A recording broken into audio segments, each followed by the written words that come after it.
బజ్జీలంటే ఎవరికిష్టం ఉండదు జెప్పండి. కానీ ఇంట్లో జేసినామనుకోండి, పిల్లలు ఎక్కువ శాతం పైన ఉన్న పిండిని తింటారు. లోపల ఉన్న మిరపకాయని తినకుండా పక్కన పారేస్తూ ఉంటారు గదా!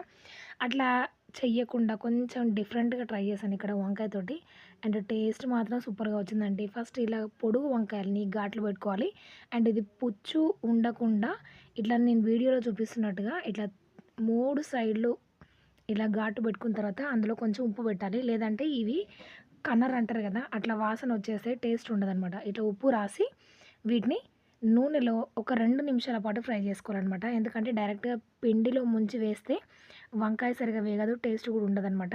అండ్ ఒక్క నిమిషం పాటు ఉంచేసిన తర్వాత నేనిక్కడ శనగపిండిలా పచ్చిమిర్చి, వెల్లుల్లి, జీలకర్ర, ఉప్పు, కరివేపాకు వేసి మిక్సీకి పట్టి ఆ పేస్ట్‌ని పిండిలో వేసి కలిపాననమాట.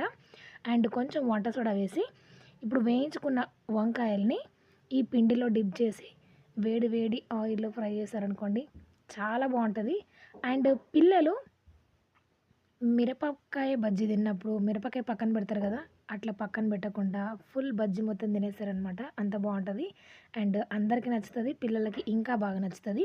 ఇట్లా ట్రై చేసి చూడండి. టేస్ట్ చాలా బావుంటది. కూరగాయలు తెచ్చినప్పుడు అందులో ఒక 7 వంకాయలు తీసి పక్కన పెట్టి ఇట్లా ట్రై చేశాననమాట. టేస్ట్ మాత్రం చాలా బావుంది. ఇది రెండోసారి చేయడం. పిల్లలకి బాగా నచ్చుతది. అండ్ ట్రై చేయండి. ఎలా వచ్చిందో కామెంట్ చేయండి. మరికొన్ని డిఫరెంట్ వీడియోస్ కోసం ఛానల్‌ని సబ్స్క్రైబ్ అవ్వండి. Thanks for watching. జై శ్రీరామ్.